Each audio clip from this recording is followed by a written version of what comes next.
Muchas gracias, señora presidenta, y muchas gracias, señor consejero, por su exposición, la información que ha dado del apoyo de este Gobierno a las OPCH. Resaltar que el sector de fruta y hortalizas es uno de los sectores más estratégicos del sector agroalimentario, como bien decía, y como también mencionaba en su exposición, Andalucía es la principal suministradora de fruta y hortalizas de la Unión Europea y es el sector que más empleo crea. Pero la realidad es que son muchas las ocasiones en las que hablamos de crisis de precios que sufre el sector, tanto en esta comisión como en pleno, y que no tiene nada que ver el precio que reciben los productores al precio que pagan los consumidores.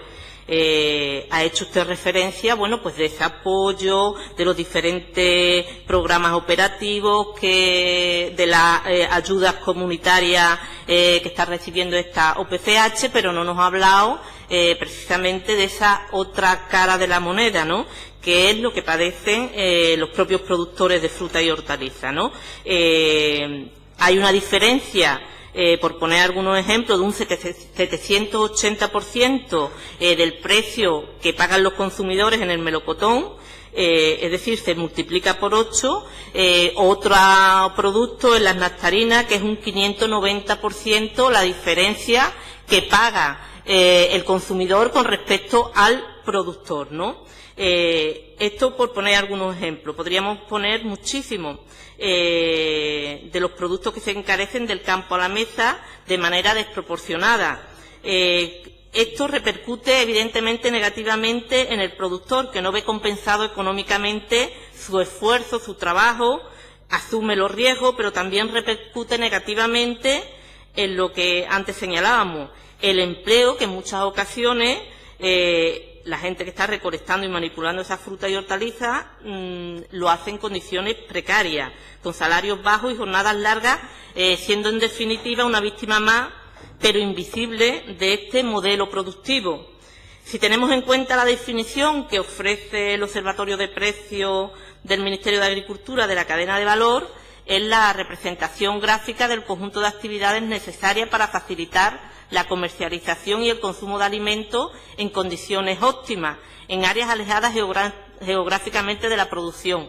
Están, por una parte, los productores en primer lugar, como hacía mención, las comercializadoras en origen, las comercializadoras en destino y los vendedores de las tiendas, ¿no?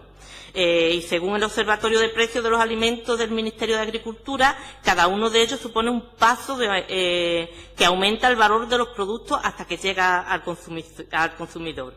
Pero, en definitiva, no se tiene en cuenta que lo que no se puede hacer es que en el eslabón principal, el del productor, no se le reconozca unos derechos de garantías de precio, que le garanticen unas ganancias mínimas a eso que producen nuestros alimentos, y lo que deja claro esta estructura general de la cadena de valor, según este observatorio, que del productor al consumidor existen demasiados intermediarios, que son los que se benefician e imponen los precios tanto en origen como en destino.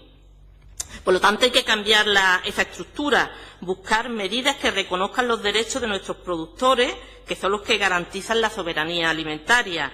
Incluso debemos de analizar medidas, organismos que existen, que si realmente son eficientes para garantizar precios justos a los agricultores. Lo tenemos que poner en duda. Por ejemplo, está la Agencia de Información y Control Alimentaria, la AICA, un organismo autónomo adscrito al Ministerio de Agricultura en virtud de la Ley de Medidas para Mejorar el Funcionamiento de la Cadena Alimentaria, que controla desde el 2013 los derechos y obligaciones de los participantes en la cadena de valor.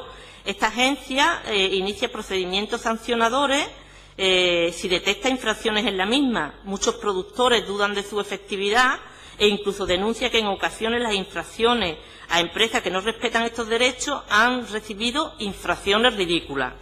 Otro de los problemas del sector es el exceso de producción.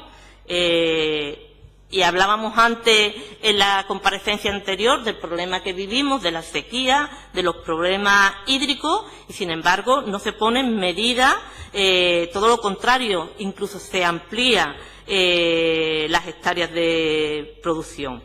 Este verano las organizaciones agrarias se han movilizado por el ridículo cupo de retirada que planteaba la ministra Tejerina. Anunció un anuncio de retirada insuficiente para garantizar unos precios suficientes que permitan cubrir los costes de las explotaciones y que, según estas organizaciones, no solucionaban en absoluto el problema. Organizaciones agrarias como UPA han exigido que saquen a los agricultores del veto ruso. Usted hacía mención al veto ruso. Tras 4 campañas afectados por una decisión, en definitiva, una decisión política. Desde nuestro grupo parlamentario apostamos por los mercados de cercanía, circuitos cortos de distribución, como ya hemos defendido en diferentes ocasiones, y aplaudimos el decreto de venta directa que, aunque nos parece insuficiente, por la poca cantidad de productos y por la poca variedad de productos, creemos necesario que es importante repensar ese decreto para mejorarlo. Y compartimos con usted, señor consejero, la necesidad de una legislación que evite las prácticas comerciales desleales. La agricultura, la producción no se puede dejar en manos de unas pocas multinacionales de la distribución.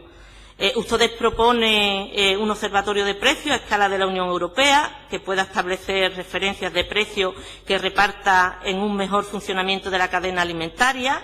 Tenemos dudas de que este observatorio sea suficiente, ya que el observatorio dependiente del Ministerio no ha tenido ninguna efectividad, y lo que es evidente es que hay que terminar con los desequilibrios económicos en las relaciones comerciales entre los distintos operadores que intervienen, y algo principal que afecta principalmente a los productores, la diferencia que existe entre esos distintos operadores. En cuanto al poder de negociación, que, como bien sabe, son los agricultores los que menos poder de negociación tienen, sobre todo los más pequeños. Es verdad que la Organización de Productores de Fruta y Hortalizas puede ser un instrumento muy válido para esta cuestión, pero lo que está claro es que hay una relación deshonesta, podríamos decir, entre los productores y las grandes cadenas de distribución, que prácticamente están llevando a algunos incluso a la desaparición. Señora García, tiene que ir concluyendo. Termino. Mecanismos de gestión de crisis, precios de retirada, cantidad de los precios de las propias organizaciones que critican porque en ocasiones esos mecanismos no funcionan o son insuficientes. Lo que sí creemos desde nuestro grupo parlamentario es que se necesitan reformas profundas y una intervención urgente para asegurar que pueden vivir de su trabajo estos productores, independientemente que apoyamos, evidentemente, todo lo que sea en beneficio del sector, como son ayudar a la creación de estas OPCH para que consigamos una estabilidad de precios y precios justos a los productores, pero en definitiva creemos que ahora mismo el sector necesita medidas mucho más contundentes para que se le garantice, como decía, unos precios dignos que puedan vivir. Gracias, señora García. Por el Grupo Parlamentario Popular Andaluz tiene la palabra el señor Benzal. Muchas gracias, señora presidenta. Señor consejero.